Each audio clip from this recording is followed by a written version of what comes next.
How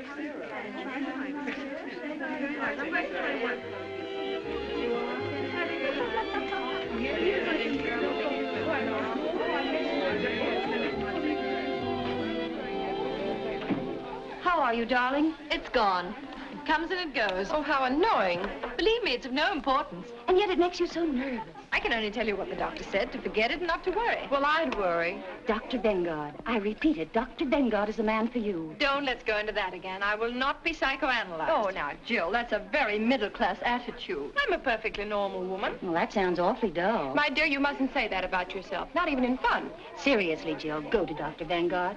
He certainly did wonders for Molly McLean. Do you know she was suffering so from claustrophobia she couldn't ride in an elevator? Can you imagine what that means to a woman living in a penthouse? And Dr. Vengard cured her? Well, he must have. I read the other day in Winchell's column she ran away with an elevator boy. Oh, Molly McLean? Oh, people.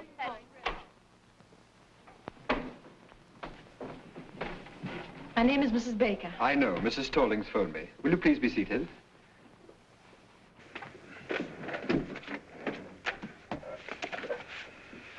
Mrs. Baker. Your first name? Jill. Jill Baker. 685 Park Avenue. 685 Park Avenue. Your age, Mrs. Baker? 22. I'm your doctor, Mrs. Baker. 24. Thank you.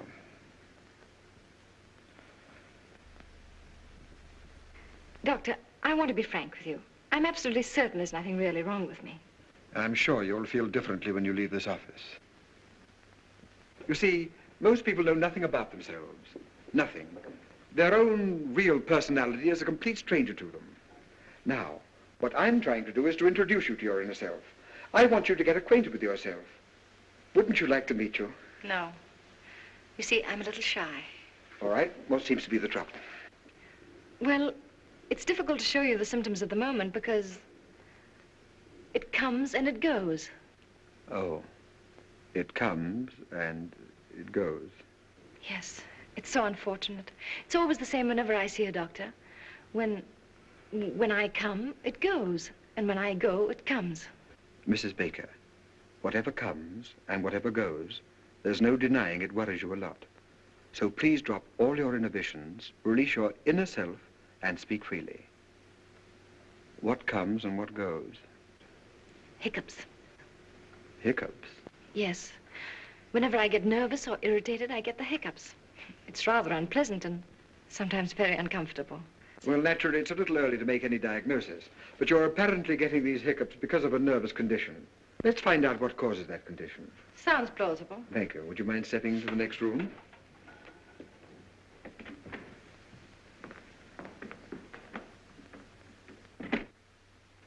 Uh-huh.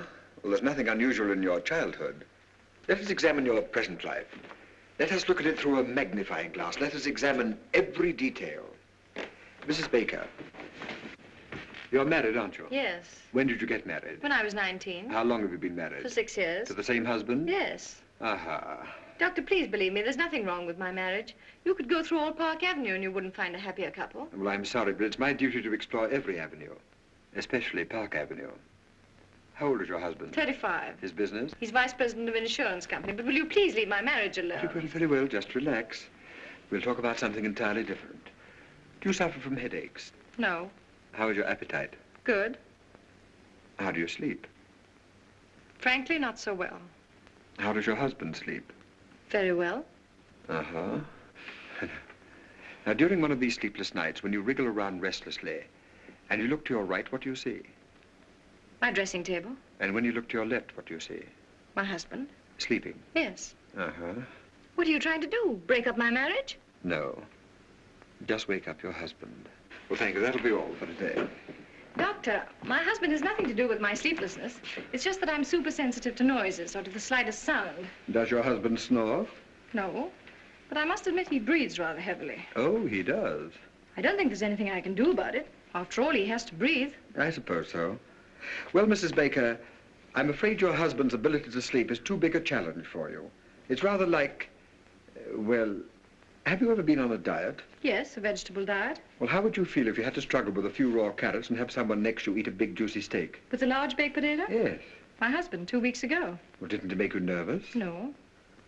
But now that you mention it, now that I think of it, it is rather irritating. And not very considerate. No, it isn't. After all, husbands expect their wives to keep their figures, but on the other hand... I would call it a complete lack of cooperation. It is. Uh-huh.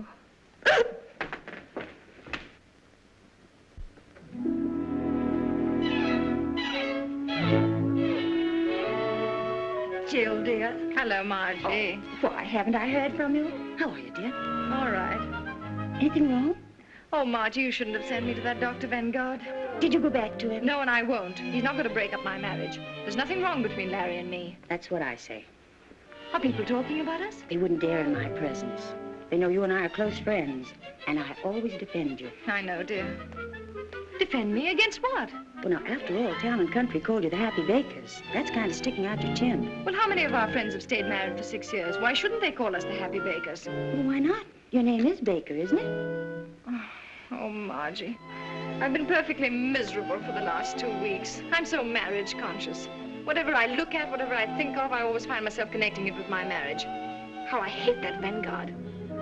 Yet, if I'm honest, I must admit... What, dear?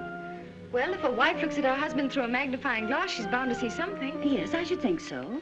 Things I was never aware of before. Things I never noticed. For instance? Well, it's just an illustration, but like the other morning. You know how difficult it is for me to fall asleep. Well, finally, when I'm lucky enough to drop off, promptly at 8:15, what do I wake up to? A gargle. A gargle. Mm-hmm. That's the bugle call of marriage. Gargle is reveille, snore is taps. And what is there between? At 9 o'clock in the morning, he goes out of my life. Oh, my dear, isn't it the truth? Oh, I don't know what's the truth anymore. I'm completely confused. I'm so uncertain. I've always heard that the ideal marriage should be something of a mystery. That your husband should remain a kind of stranger to you. Someone whose acquaintance you'd like to renew every day. You know what I mean. Yes, dear. Don't say anything. Hello. Hello, Margie. Hello, Larry. Hello, darling. Hello. How are you? Fine, and you? Okay. Have a good day? Yes, and you? Good. Anything new? No? With you? Nothing. Good. Won't see you later.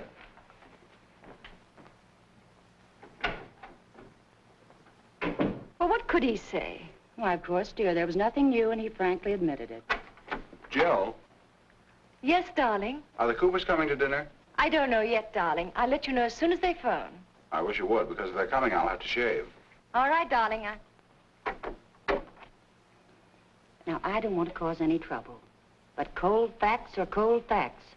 If Mr. and Mrs. Cooper come, that big, awful-looking Mrs. Cooper, he shaves. And if he has dinner alone with his wife, he doesn't shave. And if anybody should shave, it's Mrs. Cooper.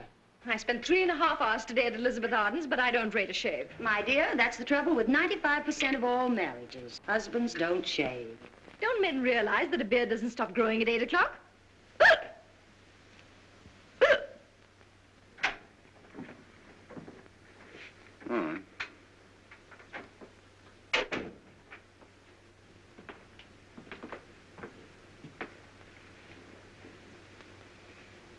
Larry, Yes, dear. they're back. Fine. Have a good trip? Who? The Evans. Say, that reminds me. That son of a gun promised to call me as soon as he got back. I'll bet Continental's after him about his annuity. The Evans are still in Bermuda. The Hiccups are back. Huh? Oh.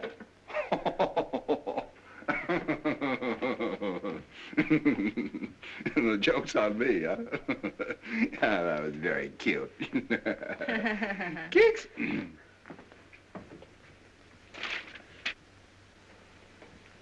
Larry, when you came in just now, you asked me if there was anything new. Oh, say, there is something new. And something very important, too. You know who's coming to dinner a week from Thursday? The president of Universal Mattress and the president and secretary-treasurer of United Furniture and some other high executives of both companies. Oh, good grief. Oh, I know it's going to be one of those nights, but Universal Mattress and United Furniture have merged. They're reshuffling their entire insurance account. Now, the tough man to crack is Kafka of Universal Mattress. I've done a little detective work. He's a Hungarian. As a matter of fact, they're all Hungarian. So let's give the dinner a kind of Hungarian touch, huh? Now, look, Larry. Oh, now, listen, darling. I don't expect you to behave like a gypsy, but let's hire a Hungarian cook and make him a wonderful goulash. Kafka will love it. I'm going to get that insurance account if I have to stuff that Hungarian like one of his own mattresses. Oh, and to make him feel really at home, our foreign division manager tipped me off. Just before they start to eat, you say, Eggeschegera. Eggeschegera. It means to your health or something like that. Eggeschegera. Mm-hmm. Oh, it's just a little thing, but you know how it is. Success in business is 50% hard work and 50% the right cigar. Eggeschegera. That's great, darling. Swell. Only a little more cheerful. You know, Eggeschegera. Eggeschegera. Oh, you mean Eggeschegera. Eggeschegera. Yeah, that's it. That's it. That's great, darling. Thanks. Keeks?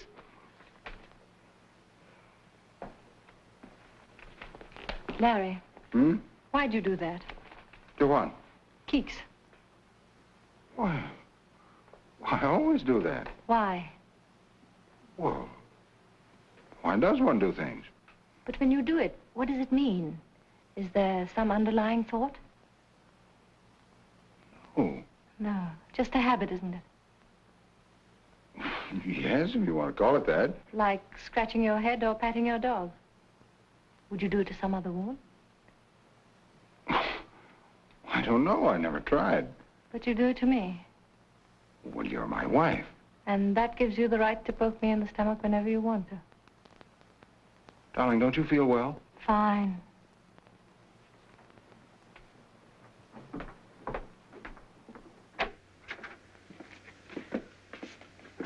Larry, please don't keeks me anymore.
That was not the dog, that was me.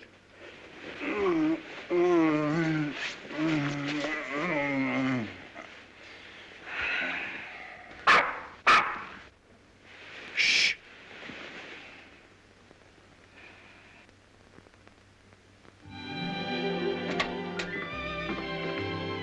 How'd you do?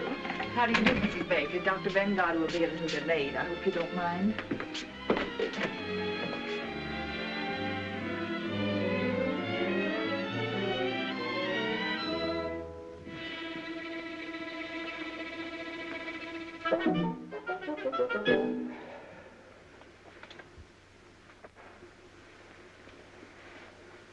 Ugly. Ugly.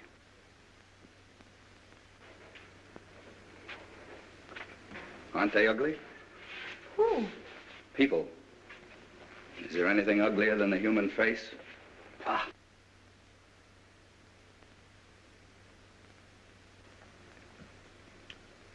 You mind if I smoke? Not at all. Smoke yourself? Yes. You haven't got a cigarette, eh? Yes.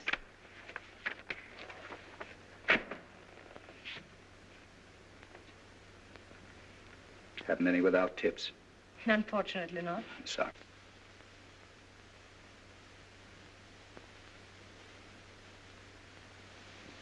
Pfui.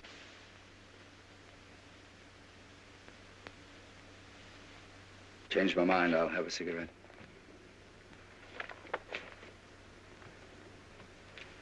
Yes, thank you. Have you seen this doctor before? Yes. How much do you charge? I really don't know. I haven't asked. Oh, you didn't have to. Dr. Vanguard just phoned. He'll be detained at least another half hour. Another half hour. Well, we have two alternatives. We can read a magazine or we can talk. This is a lovely day, isn't it? Yes. Yes, well, that takes care of that. Let's forget it. Do I bore you? Oh, no, on the contrary. Let me warn you that I say what I think. I'm a complete individualist. Oh, really? I'm against communism, capitalism, fascism, Nazism. I'm against everything and everybody. I hate my fellow man and he hates me. Sounds rather amusing. So I amuse you. I'm a clown, eh? Pagliacci. Oh, no, I didn't say that. All right, don't apologize. This Vanguard a good doctor? I'm sure he'll do you a lot of good. Why do you say that? What's wrong with me? I really wouldn't know. After all, I'm not the psychoanalyst. Uh-huh. What's wrong with you? Nothing. Why are you here? You don't go to a psychoanalyst to have a tooth filled. So what's wrong? I think we'd better read magazines. All right.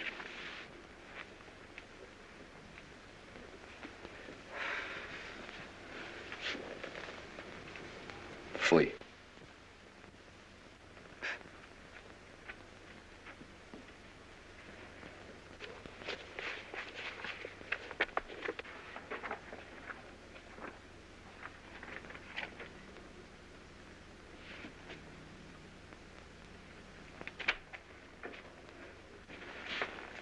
I hate to bother you again, but what does one have to do to be happy? I think Dr. Vanguard would know more about that than I. More than you, Mrs. Baker?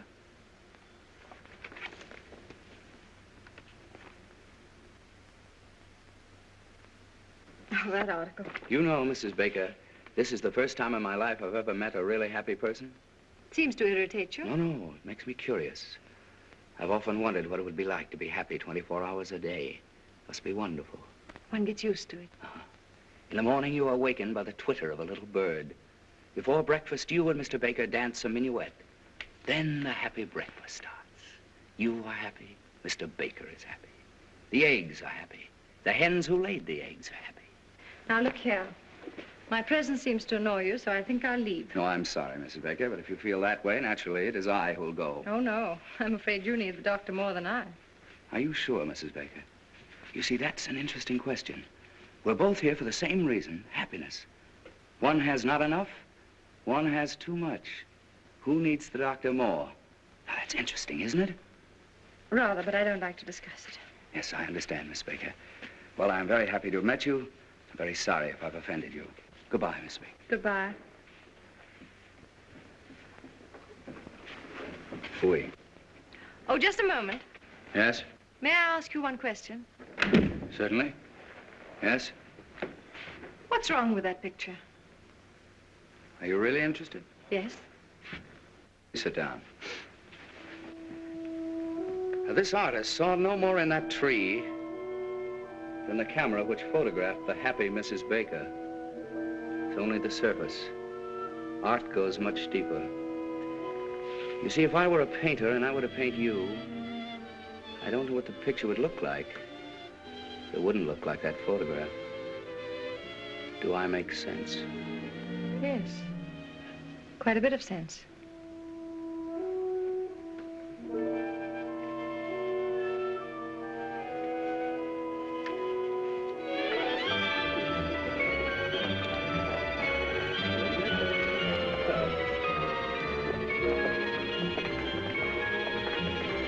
How do you do?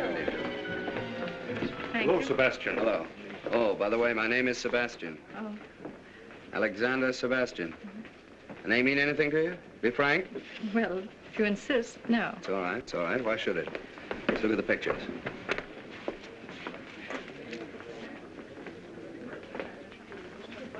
Number 15. Child with trumpet. No good. I was afraid it was. The artist hasn't found himself yet. When he does find himself, where is he? Child with trumpet. The child's all right, but he's missed very badly on the trumpet. Didn't he? That won't live. I hope not. Fui. That's almost great. Who painted it? A woman. No man could be so malicious. 26. Eleanor Stroud. Portrait of Alexander Sebastian. No use denying it. That's me. That woman didn't paint me. She performed an autopsy. She saw me. Frankly, the whole thing looks to me like a puzzle. Puzzle. That's correct. Good. I was a puzzle to her, but she was no puzzle to me. And that's her revenge. See, when I first saw that picture, I was terribly upset. I don't blame you.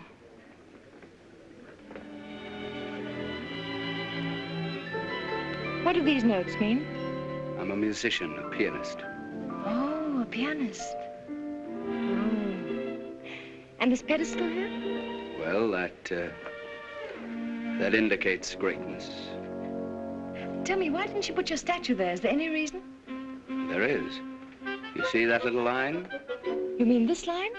That's my whole trouble. Oh. That line sent me to Dr. Vanguard. Well, you might as well know that I'm inhibited, artistically. Let's have a drink. Oh, just a moment, just a moment. Yeah. What about this clock? A clock? Yes. Oh, that never should have been there. Why? Well, that's a personal matter. Are you sorry that you came here? Oh, no. No, on the contrary. It's all so fascinating. It's a new world. I can't quite grasp it. Whatever you want to know about me, just ask me. That clock shows 12:15. Is it 12:15 by accident, or does it mean something? It means something. Oh. Let's stop talking about myself. Let's talk about something else. When is your next concert? Yes, when? When I overcome it. Overcome what? That little line. Oh, you mean your inhibitions? Yes. You see, when I play... Tell me, this 12:15, is it noon? Midnight. Any particular midnight? Mm-hmm. Oh. Coming back to my inhibitions, when I play in a drawing room... Pardon me, was it Eastern Standard Time? Daylight saving. Summer? Yes.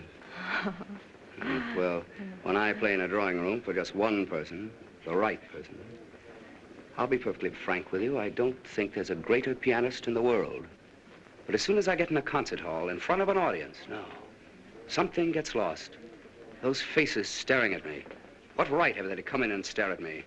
What right have they to listen to me just because I pay $2? In some cases, $2.50. Why do I bother you with all this? Oh, but I'm glad you did. It's fascinating. You are a puzzle, Mr. Alexander Sebastian. And don't you try to solve me, Mrs. Happy Baker. Come on.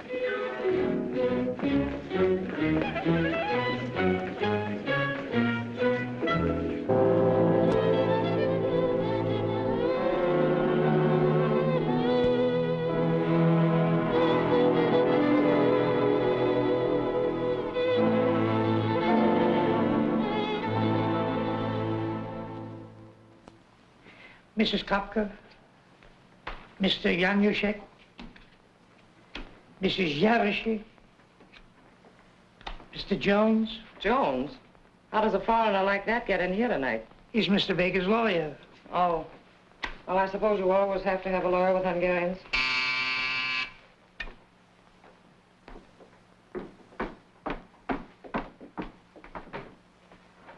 Good evening, sir. Good evening.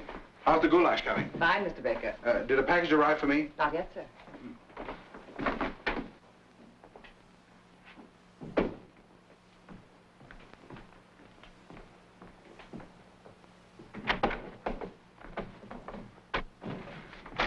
Oh, darling.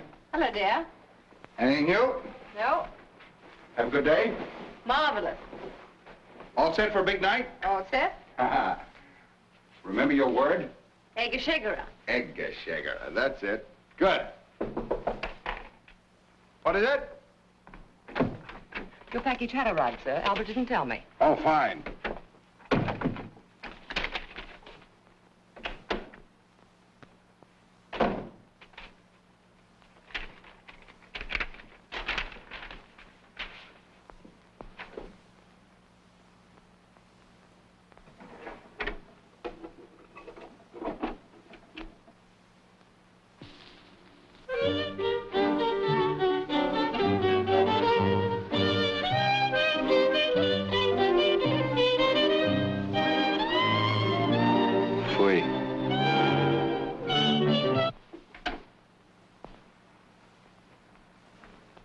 May I ask what you're doing here? Waiting? Oh, you're waiting. Tell me, how soon do we have dinner? Dinner? That's what I was invited for. Oh. Oh, I'm sorry.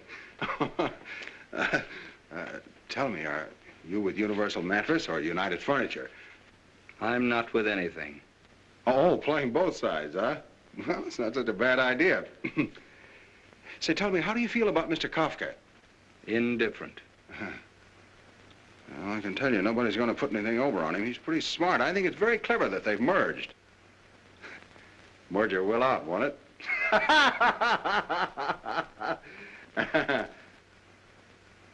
Yeah. Look, you want me to enjoy this evening, don't you? Why, yes, certainly. All right, come here. This vase insults me. It's ugly. Let's put it away. Oh, sure, of course. The customer's always right. Anything else in the room you'd like to change? Lots. Well, I think we're going to have a very enjoyable evening. I'll let you in a little secret. We've got goulash. Goulash? Yeah, goulash. Scrambled eggs for me. Well, only a suggestion. Will you forgive me? I must dress. Just continue to make yourself at home.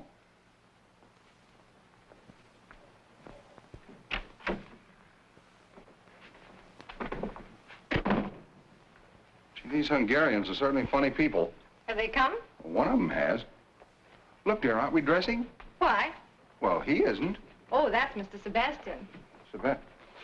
Who's he with? With. He's against everything. He's an individualist. Is he that rich? Oh, he doesn't care anything about... How do you know? Dear, it's Sebastian. Alexander Sebastian. I told you the other day, but that's the trouble. You never listen to anything I say. Makes no impression. Oh, I remember now. That piano player. He's not a piano player. He's a pianist. And pretty soon he'll be very important. Someday you may be very happy to insure his hands for $100,000. Look, darling, I'm giving this dinner especially for these Hungarians. Could he pay a premium? I don't know, and I don't care. You know, sometimes I don't understand you. Here we've got a $500,000 insurance possibility tonight. I've gone to all this trouble to get up a special Hungarian evening for the president of Universal Mattress. And you invite this piano player. You should know better. Musicians and mattresses don't mix. Look, Larry, for 6 years I've been living insurance, and I'm tired of being an annuity. Can't I just myself spend one evening with Rimsky-Korsakov and Stravinsky? Rimsky-Korsakov? Stravinsky? Who else is coming? Why didn't you invite the whole Philharmonic and have them bring Deems Taylor along as commentator? Oh, all right, all right. Let's drop the whole thing. If you don't want him to play, he won't play. Play? Say, that's not a bad idea. Maybe he could liven up the party, huh? If Mr. Sebastian consents to play, which I doubt, but if he does consent, it won't be Hungarian swing. Well, what will it be? Something you'd have to pay $2.50 to hear. You mean like Carnegie Hall? Exactly. Not in my house, not tonight.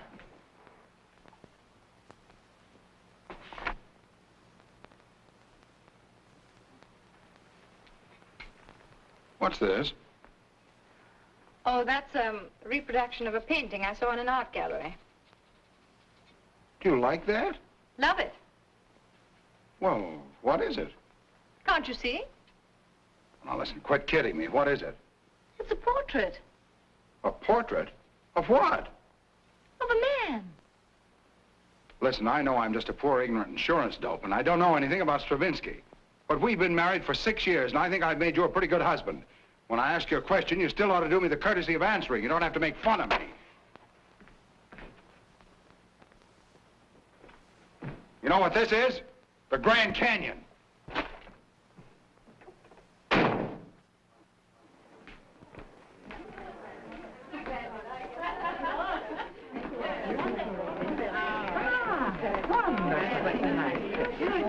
You sit here, Mrs. Kafka. Thank you. And that's why, Mr. Kafka, we're the only company for you. Sounds very reasonable. Let's talk about it after dinner. Yes, indeed. After dinner, we'll have a good long talk, right here, Mr. Kafka. All right. Mrs. Baker? Thank you, Mrs. Kafka.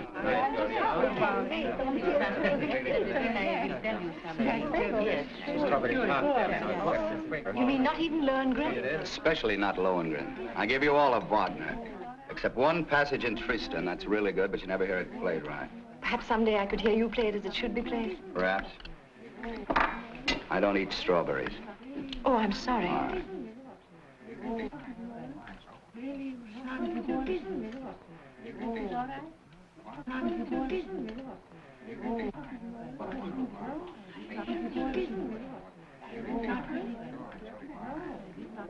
Everything all right, Mr. Kafka? Mm-hmm, fine.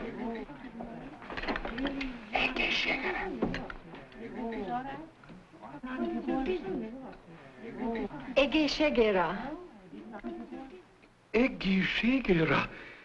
Egészségére? Milyen jól mondta ki! Hallottátok? Azt mondta, hogy egészségére. Egészen jól mondta magyarul. I thank you so much, Mrs. Baker. You make one feel at home. That's what I call hospitality, Mr. Baker. I didn't know she knew it. I wonder where she picked that up. What does it mean? To your health. Oh, isn't that nice? And she pronounced it so well. Ignát! Igen, szívem. Ugye milyen jól mondta ki magyarul? Igen, nagyon jól. Nagyon jó. Egészségére! Én már régen nem beszéltem magyarul. How comes you speak Hungarian? Were you born in Hungary? No, I studied music in Budapest. Budapest! Jaj, Budapest! Oh. I lived at, what's the name of the street? Andalusia. Andrássy úr! Andrássy! Hát én ott laktam az Andrássy-út 54 számmal. 54? Én ismerem őket! Ott volt a kávéház. Andrássy kávéház! Minden délután ott volt az Andrássy. Annál szebb utca nincs is a világon. Minden nap ott sétáltunk.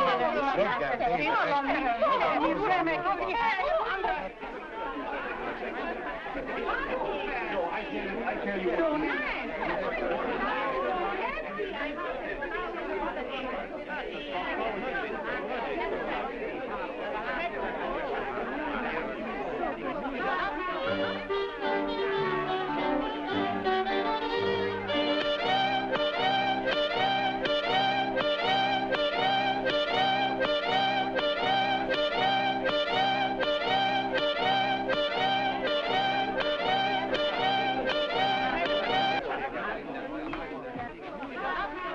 I just got a call.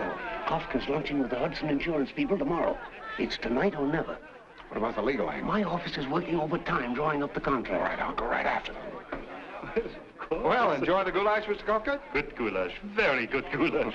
If your firm is as good as your cook, we might get together. Well, I'm glad you brought that up. Now, here are the details. Yaroshin, Laszlo, come here a minute. After all, we are partners.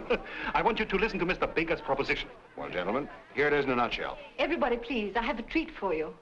Mr. Sebastian, you know, is a very well-known pianist, and he's kindly consented to play for us. So if you'll all be seated.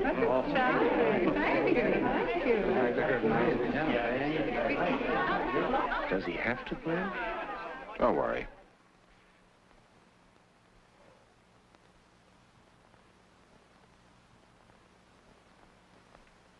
Mrs. Baker. Yes, Mr. Sebastian. Would you mind moving from here, please? Yes. Go on, show your message.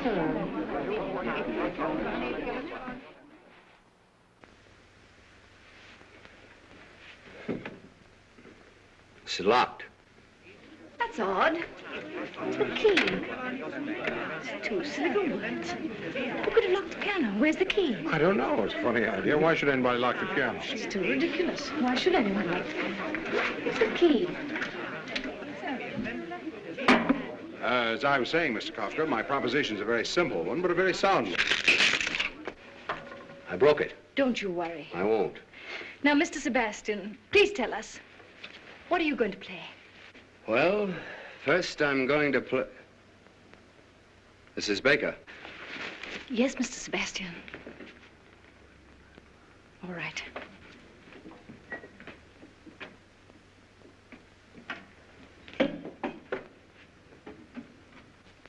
I shall begin with a Sonata Pathétique by Beethoven, a sonata in 3 movements.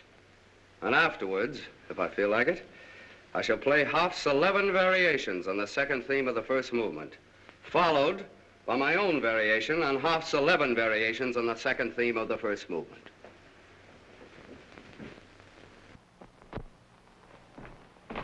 Listen, how long is the sonata? The only one I ever heard lasted 3 cigars. It's a catastrophe. It's a disaster. Jones, we're sunk.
Stop it.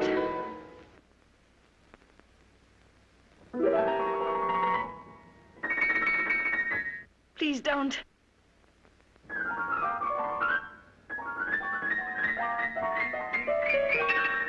No. No.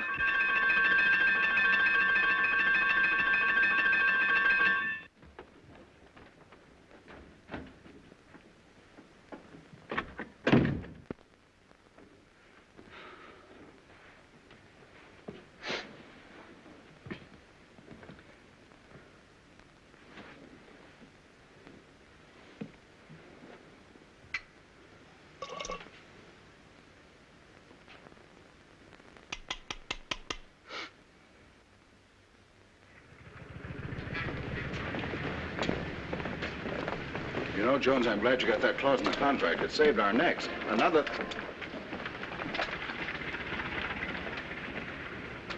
Wait a minute, I'm gonna have some fun. How do you do? How do you do, sir? About that picture in the window. It's very good, don't you think? No fooling. What is it? It's a portrait of a man. Oh. Well, certainly. What else could it be? Excuse me, sir, not everybody understands modern art. Well, thanks. If you're interested, it's only $500. $500? Must be quite a man. Well, it's not the man. He happens to be rather an obscure musician. Musician? What kind of a musician? A pianist, I think. Is it by any chance Alexander Sebastian? Well, that's who it is. You recognized him. He seems to be a friend of yours. Wouldn't it be amusing to have him in your home permanently? Not very amusing.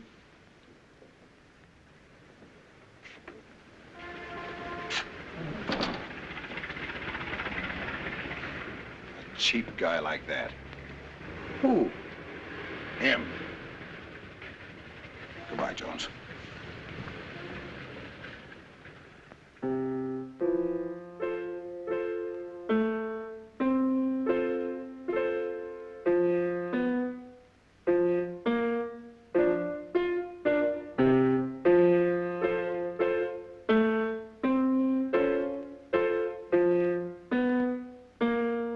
Hello, darling. Hello. Isn't this a nice surprise for you? Yes, very nice. Merry Farmer. What's he so merry about? Oh, darling, you don't begrudge me a little music, do you? Oh, no. Anything new? Well, this, isn't it enough? Yeah, plenty. Have a good day? Fine. You seem to be feeling better these days. Oh, yes. I slept 10 hours last night. And, Larry, the hiccups have completely disappeared. Isn't that good news? Yeah, very good news. Are you still going to Dr. Vanguard? Oh, no. I don't need Dr. Vanguard anymore. I'm so busy with my music and visiting art galleries that I haven't even time to think of any doctor. Oh. Isn't that wonderful? You know, I'm beginning to see something in this. Yeah, it starts to look like a man. Huh? Why did you say that? Well, the other night. Oh, you took that seriously. I was only kidding. How could that be a man? I was nervous about the dinner party, and I said whatever came into my mind. I'm sorry, darling. No, dear, no, I don't agree with you. It does look like a man. Now, don't be stubborn. Can't you take a joke? Well, then, what is it? Huh? It's a meadow. It's called Meadow in Spring. Oh, in spring, huh? Yeah. Hmm. And those little notes of music, what do they mean? Oh, that's the shepherd playing his pipe. Shepherds play pipes, don't they? Oh, sure, yeah. Mm-hmm. And the clock at 12:15? Oh, I don't know exactly what that means, but I guess it's probably lunch. The shepherd eats and then he plays his pipe. Mm. Really, darling, you talk as though you've never been in a meadow. You see, in modern art, they're trying to break down the conventional forms. They're trying to get away from what you expect. It's all done by indication.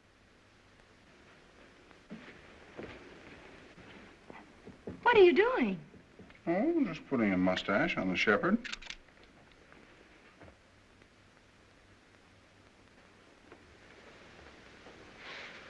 Knock that guy right through his piano. Now, that'd be the worst thing you could do. You'd just make her feel sorry for him. Don't make a martyr of him. You've got to look at this thing from a woman's angle. Now, wait a minute. Miss Aiken, will you come in, please?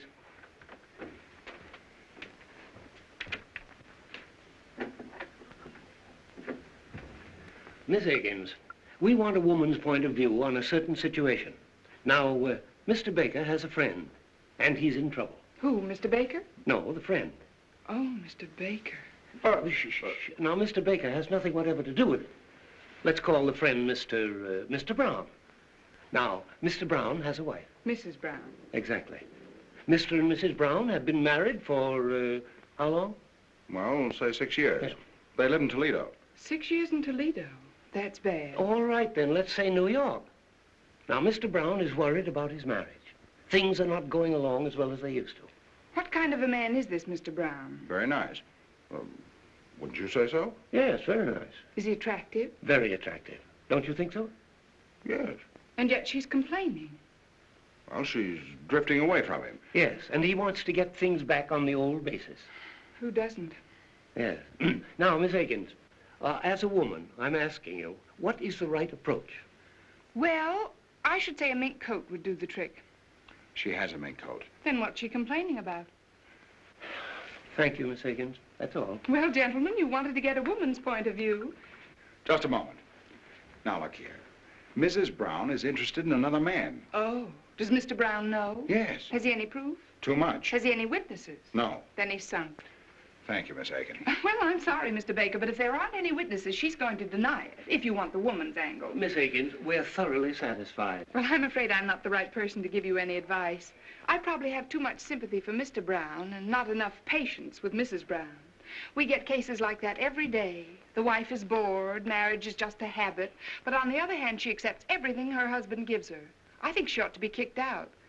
Do I sound old-fashioned? We'll let you know, Miss Aikens. Well, anyway, I think Mr. Brown is a pretty swell guy. I've always thought so. Some woman. Yeah. She certainly had a couple of interesting angles. I didn't notice them. Good. Now, Larry, you still love your wife, don't you? Yeah. Well, where are you going from here? I have a dinner appointment with old C.K. Higgins at his club. How can I sell insurance with this in my mind? It's a big deal, too. Now, listen. Forget Higgins. Forget insurance. Go home. There's only one thing you have to sell. Yourself. The most important client you ever had in your life is waiting for you. And her name is Mrs. Baker. Now, you're the best salesman in the business. There's nothing wrong with your marriage. You just have to resell it once in a while. Not so easy. Well, who said it was? Was it easy to sell hail insurance in Southern California?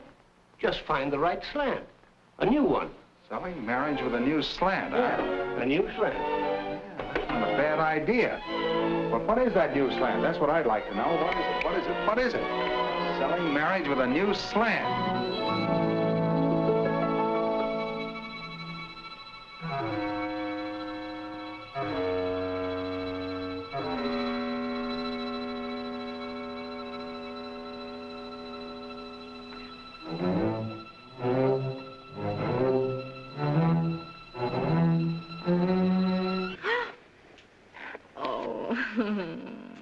Nice surprise, eh?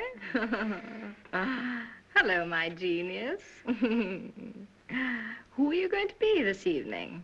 Come, tell your little cadenza. Are you Mozart, playful, tender? Or are you the thundering Beethoven, strong, fiery, unyielding?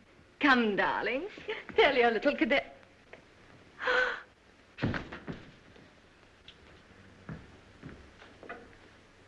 Da, da, guess who is here? Guess who is here? Guess who is here? It is Wotan, the god of gods, coming down to her. Anything serious? No, she just fainted. Oh, well, women are always fainting. Any particular reason? No, no. She just thought I was a genius. Then she found out I wasn't, and it was too much for her. Please make yourself at home. I'll be right back. I want to get some smelling salts.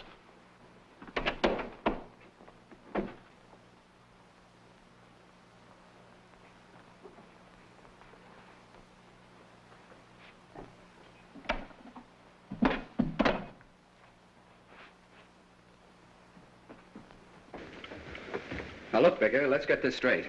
There's going to be a very heated discussion. We're going to insult each other. It can't be avoided. You're going to accuse me of something which I'm going to deny and you're not going to believe. So before this battle starts, let's get one thing straight. I'm not going to fight. My hands are my only livelihood, and I'm not going to risk them on your jaw. Here, Mozart, wake up your little cadenza.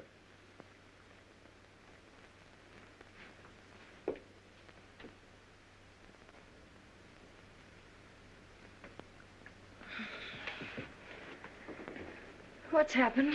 Well, I... You! What?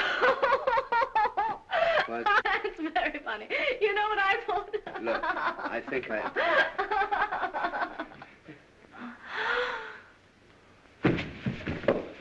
What?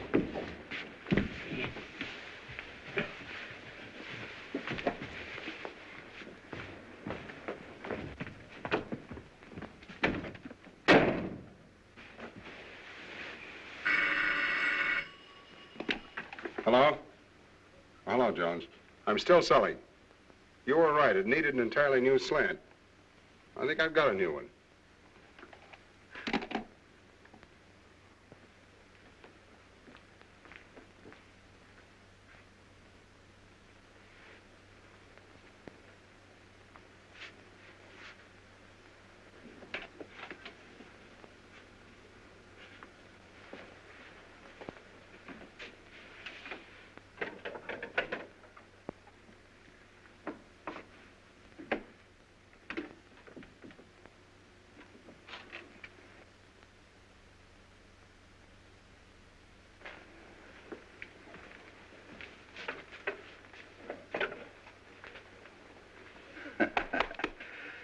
Baker, I don't trust you. Oh, come on, have a cigar.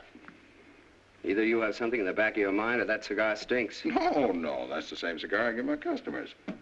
How old are you, Sebastian? Not as old as you? Oh, right in the prime of life, huh? You in good health?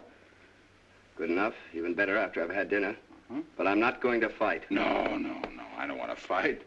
But you might run into a husband sometime who hasn't my respect for great music. Where would you be then? Come on, Sebastian. I'm going to do something for you whether you like it or not. I'm going to insure your hands. That'll give you complete freedom of action. It'll give me 5%. Then we'll both be happy. I'm not going to fight. No, I know. I understand. You're an isolationist. Isolate yourself over there. You know, the best part of this whole thing is that we... Sit down. We can write this hand insurance as a subclause to your life insurance. Life insurance? What do I want with life insurance? Haven't you any dependents, any relatives? Relatives? Fui. I'll tell you. You can leave it to my wife. She can buy herself a beautiful brooch in the shape of a piano with little diamond keys. And then every time she pins it on, she'll think of poor dear Sebastian. Believe me, if anybody should insure his life, it's you. And right now...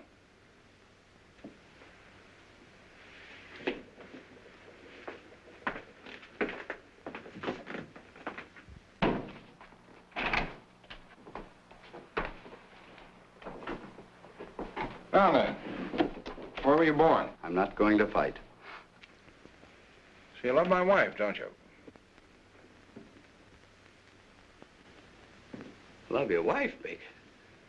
Oh, so that's what you've been driving at. Oh, now I understand the whole thing. Oh, really, Baker, you should be a little ashamed of yourself. Great big insurance man like you deals so successfully with human nature. You should know better than that. Naturally, I think your wife's very attractive and very charming. She likes music. What's that thing loaded? Yeah. Oh, now, look, Baker, get it out of your mind. I don't love your wife. Well, it's going to be a great day in the musical heaven. I can just see Beethoven calling over to Mozart. Hey, Mozart, dust off the piano. Look who's coming, the little genius. That's not funny. Now, this isn't funny either. I love my wife. I've loved her for 6 years. For 6 years, we've been together. And along comes a guy like you and breaks everything up just because you've nothing else to do. You're not going to get away with it. If you'd loved my wife earnestly and sincerely, and you'd come to me and told me about it, well, that would have been one of those things. I'm not old-fashioned. If you'd both felt that you would have been happier without me, what can I have done? Pack my suitcase. And I wouldn't have to do this. Oh, you know, Baker, it kind of had me worried there for a minute. When you pulled out that revolver, I thought, here's a conventional citizen.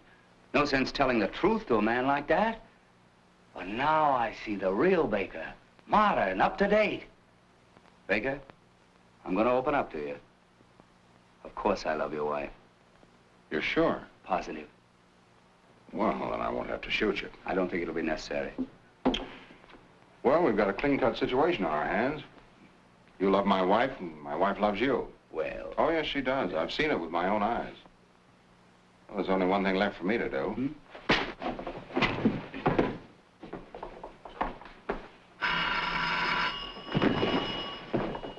Hello? Oh, hello, Jonesy. I'm still selling.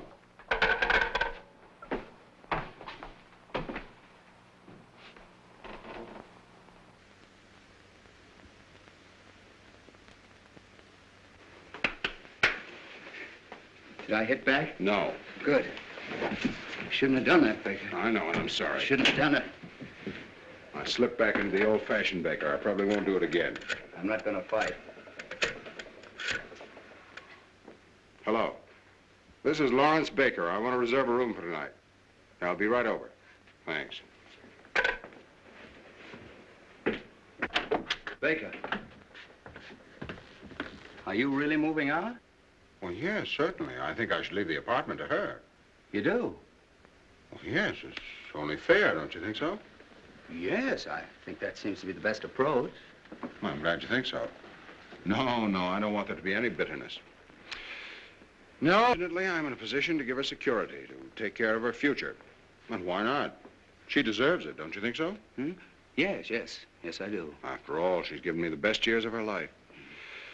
Yes, I'll take some wonderful memories with me. She's a nice girl, isn't she? Hmm? Yes, very nice. Of course, she has her faults. Well, who hasn't? That's true.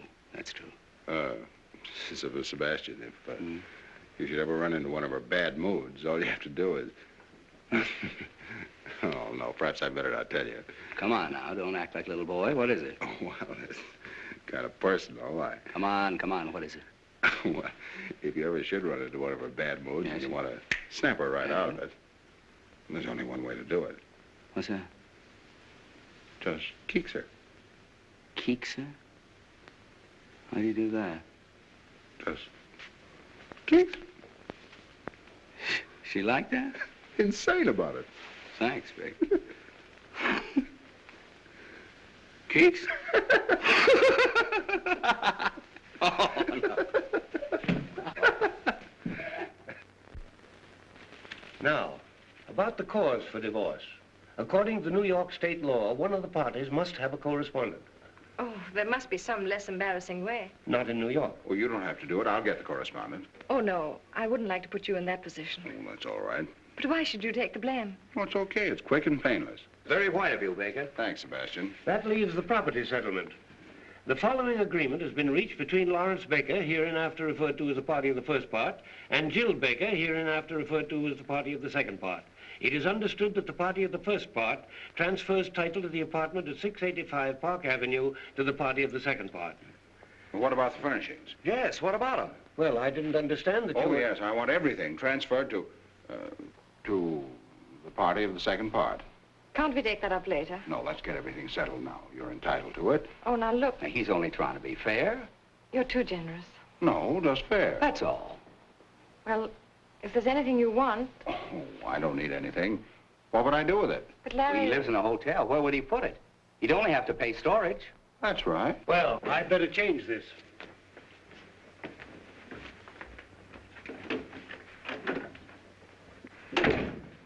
What's his name? Jones. I don't trust him. Well, here we are. Mm-hmm. Baker versus Baker. Sounds awful, doesn't it? Everything legal does. Oh, about this correspondent. Yes? Who's it going to be? Oh, I don't know. Anyone in mind? Mm-hmm. I have several promising prospects. Oh, you have? Mm-hmm. Yes, I think we can clear up the whole matter in about 4 weeks. Sounds pretty good. Mm-hmm. Tell me, it isn't Mary Logan. Mary Logan is a correspondent? Well, I think I can do better than that. After everything's straightened out, I think I'll take a trip to South America. Is it one of my friends? No, you know I never cared very much for your friends. Someone I know? Darling, this is a divorce, not 20 questions. Oh, I'm just curious. Well, don't worry. You can rely on me. I won't disgrace the family name. Larry, do you really want this divorce? Well, absolutely, don't you? Well... Well, don't tell me you don't want it. That'd be a great disappointment. After all, you're seriously in love with Sebastian. Otherwise, you wouldn't have... Well, we wouldn't be here. You're too fine a person, Jill, to have done all this just to fill out your day. I've always believed that you're sincere. I still do. I'd like to take that memory with me. I'm sorry if I hurt you. You couldn't help it. Don't worry, there'll be no bitterness. Funny, isn't it? For 6 years, you were my husband. And now, you're the party of the first part. I used to be your Jill. And now I'm hereinafter referred to, and that's all.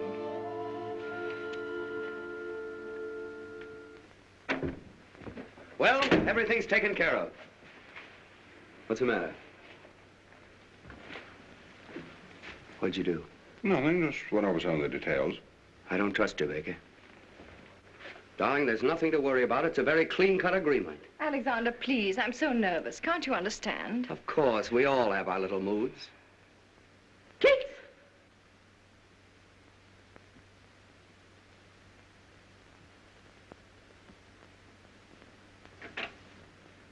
Now let's read this again. The following agreement has It's been reached... unnecessary, unless we can agree on the correspondent. Well, it's none of your business. Darling, it isn't. Keep quiet. It is my business. You're not going to make me the laughingstock of the whole town with some girl. A girl I don't even know. Oh, no, you're not going to have that triumph, Mr. Baker. Goodbye.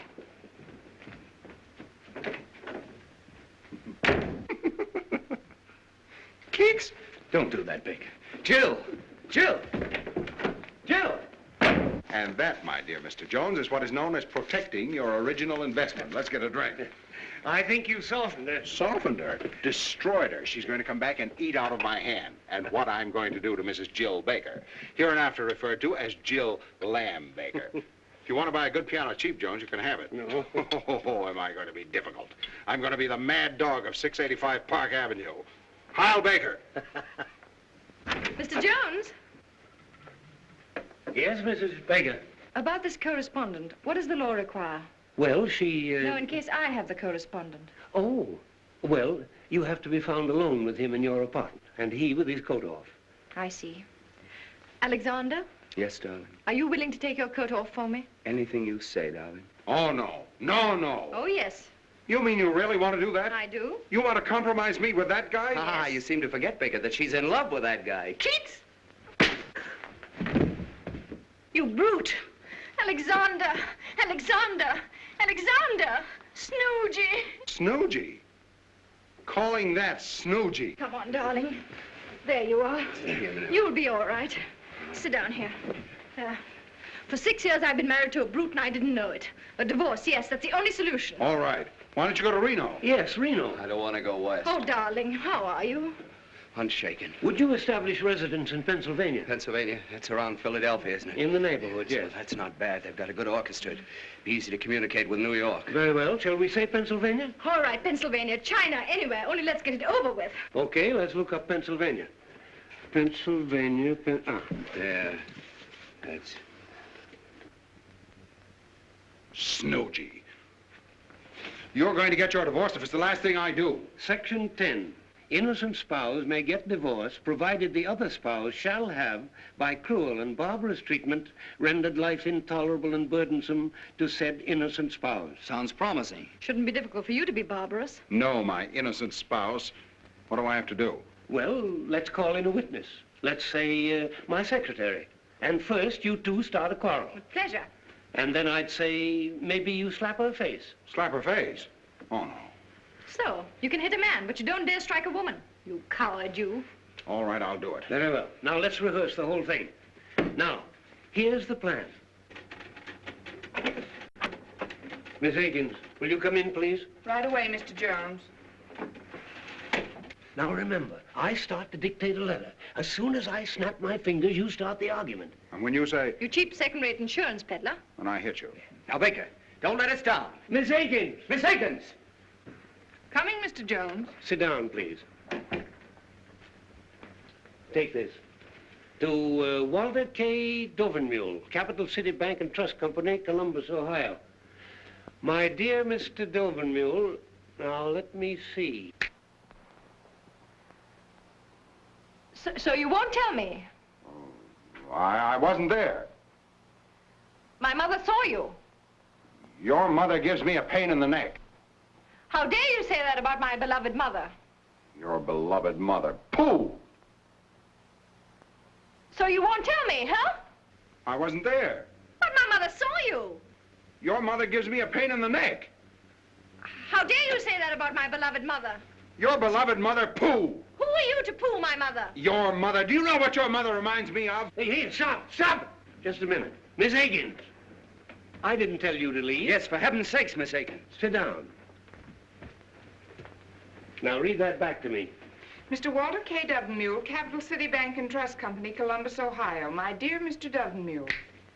So you don't like my mother? No, I don't like your whole family. Oh, you don't? No, I don't like your father, I don't like your brother. And do you know what your mother reminds me of? What? Of you. That'll give you a rough idea of what I think of your mother. You cheap second-rate insurance peddler. You cheap second-rate insurance peddler.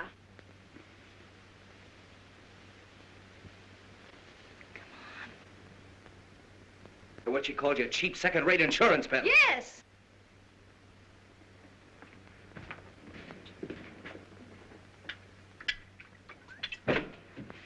Now, look, man, our whole happiness is at stake. One good sock. Here, have another cognac. Now, give it everything.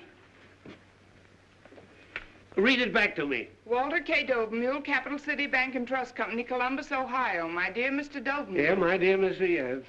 Everything I said about your mother still goes. And double. Oh, it does? Yes, it does. Well, I still say you're a cheap second-rate insurance peddler. Oh, so I'm a cheap second-rate insurance peddler, am I? Yes, you are. Say it again. You cheap second-rate insurance peddler.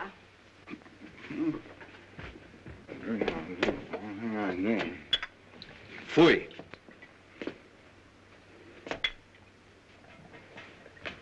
Come on, Baker, pull yourself together. You can do it. Swell guy like you.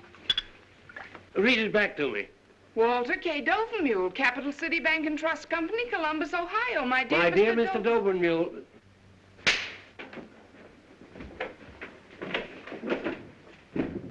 Did you see that, Miss Higgins? A husband slapping his wife? Yes, did you see it? Mrs. Baker, I'm very sorry this happened in my office. So am I. Imagine that, a husband hitting his wife. He had to get drunk to do it. Goodbye, Mr. Jones. Goodbye, Mrs. Baker.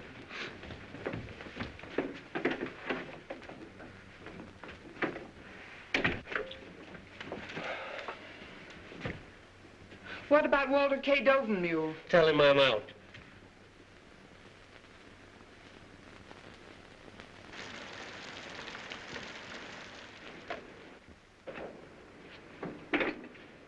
Thank you, sir.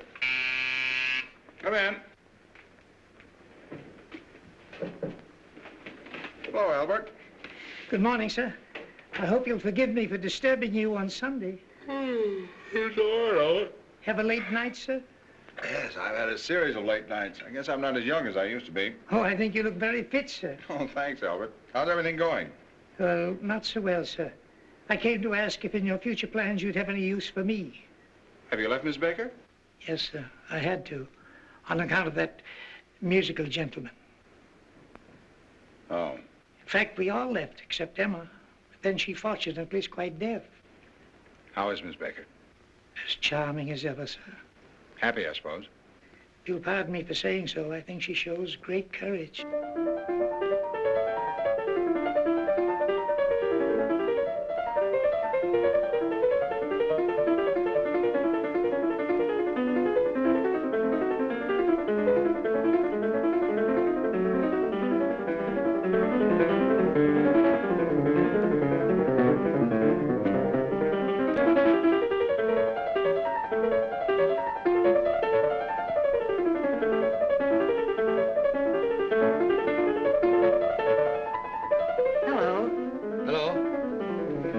Mrs. Baker.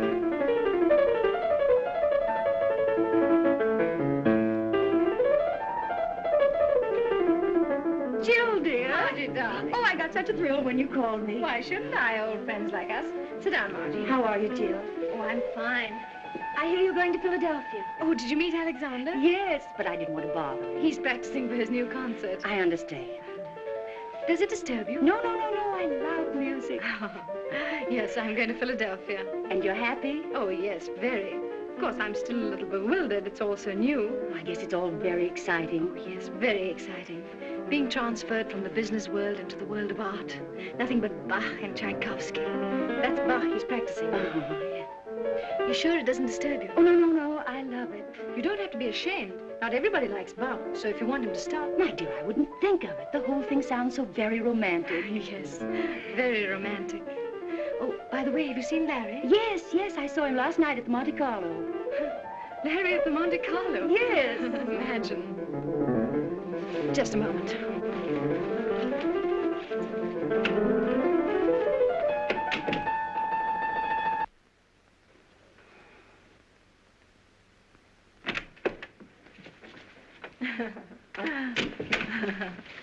Please forgive me. Of course. Well, now, what were we talking about? So, you don't like my music, eh? Oh, Alexander. I make nothing but a lot of noise. All right. Fui. Isn't he original? Oh, very. I hope you don't mind. No, not at all. I love to make him angry. He turns into a big grizzly bear. It must be fascinating. Yes. Jill? The bear.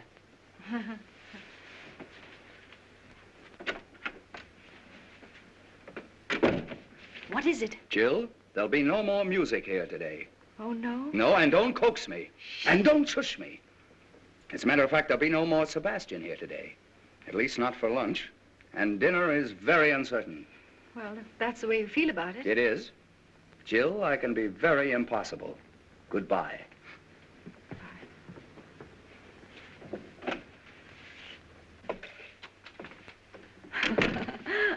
What fun.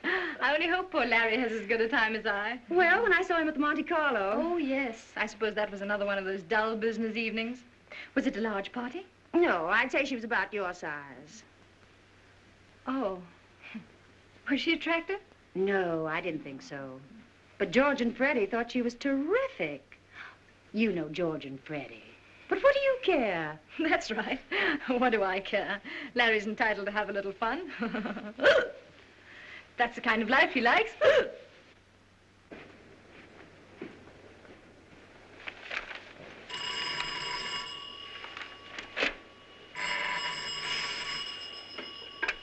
Hello? Hello, Sally, darling. I feel pretty good considering. What about you? Mm-hmm. That's right. Huh?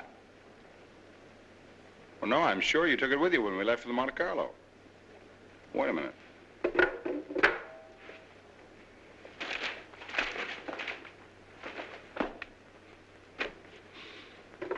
Hello? Yes, it is. All right. Goodbye.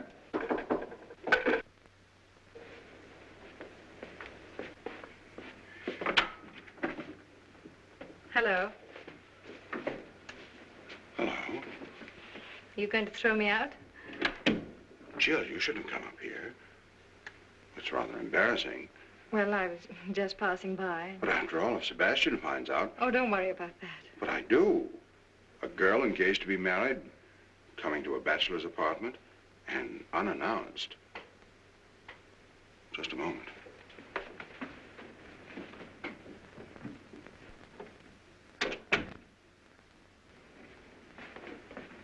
Well.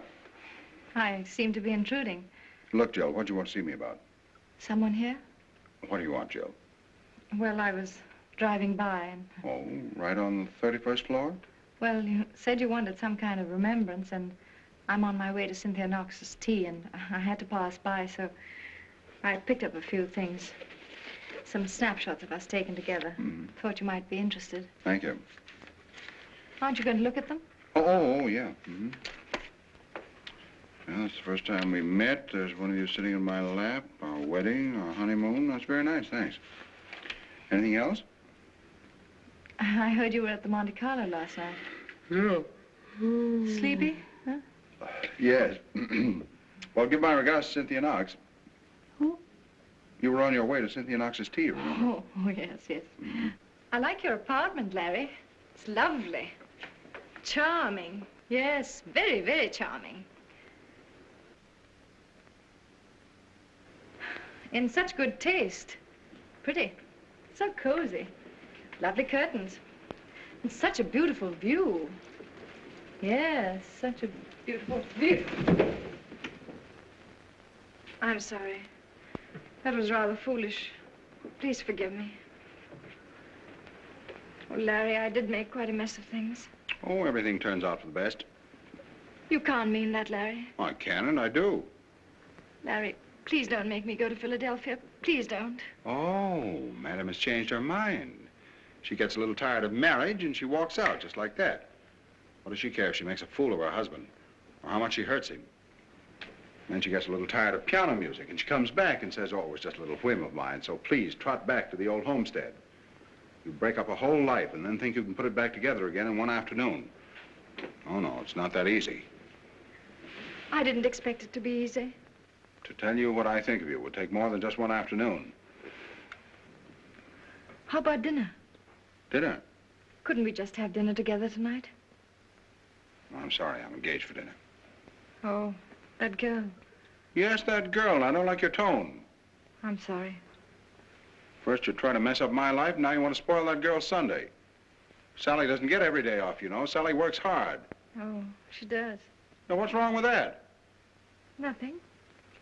She doesn't have everything dumped in her lap like you. She hasn't time to go to crazy art galleries, play around with second-rate musicians, or go to psychoanalysts. She hasn't a husband to pay for her complexes. Sally's a mighty fine girl, much finer than your Mr. Sebastian. She doesn't wear your shirts either. Did he take? Oh, skip it. Here, you promise to love, honor, and obey. And here, That's the first time we met. That's an awful picture of me. But you were a fine girl. I didn't bore you with my insurance then. You listened to everything. You wanted to know everything about me and my work. You wanted to help. Oh, Larry. And here. I remember everything you said to me. I'd love to say it again, Larry, if you'd only give me the chance. Just to forget it again. No, Larry, never again. I swear. There's no use pretending. I'm defeated.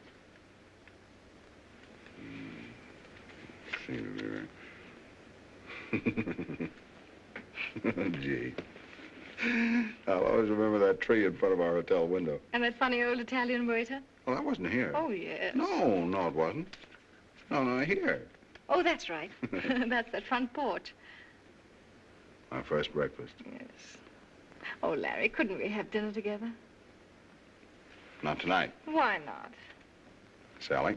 Let me talk to her. Oh, no. Woman to woman, she'll understand. No. Please, Larry. Well, you don't deserve it, but I'll see what I can do. Thank you, darling. You stay right here. It's going to be very tough.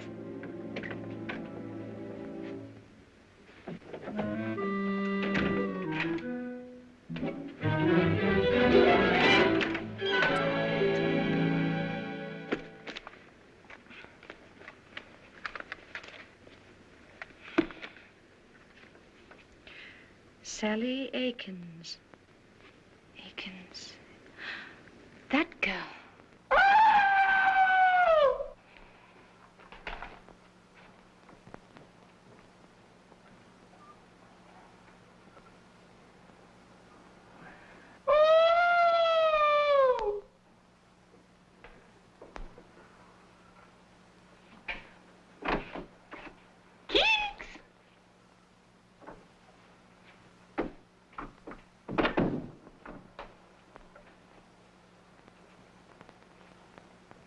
How'd you do, Miss Akins?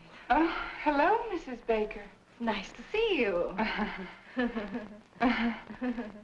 Mr. Baker would have loved to have seen you, but unfortunately he's busy. Oh, he asked me to give you your handbag. Oh, yes, I forgot it. I was doing some secretarial work for Mr. Baker. Oh, secretaries work on Saturday night. Oh, well, I'm a notary public, too. Oh, I see. And you brought your seal? Oh, yes. A trained seal. Goodbye, Miss Akins. Goodbye, Mrs. Baker.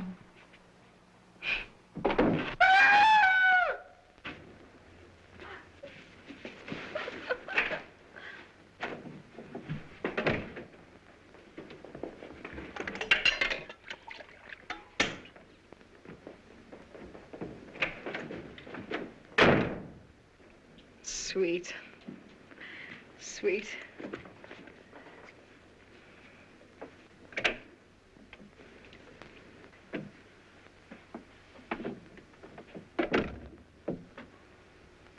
Looks hopeless. Oh. Yeah, it's much more serious than I thought. Oh. That girl's really in love with me. She adores me. I don't blame her. She says she can't live without me. And I believe her. And I, too. It's understandable. You're very wonderful. Oh, yes, you are. How about dinner? But you know I can't. How about after dinner? Do you want a suicide in your conscience? Oh, no, not that. Well, there you are. You're right. It's hopeless. It's too bad, Jill. Everything could have been so marvelous. Yes. There's no reason we couldn't really have been happy. Yes, but it's too late now. Yeah. It looks like the end.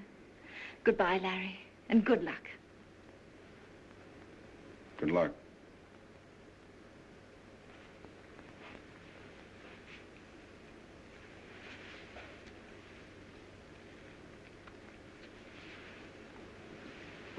I'll talk to her again.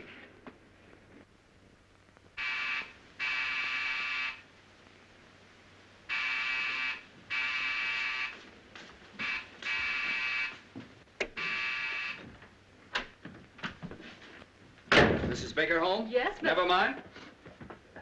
Guess who is back?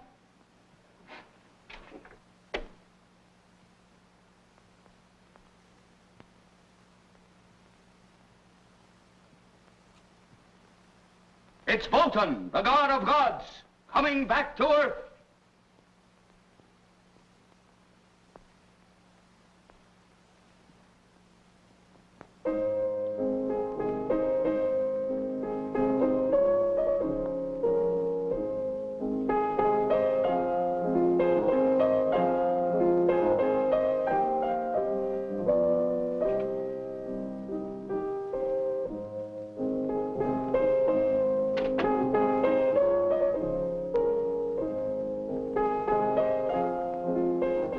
A little bit softer, please.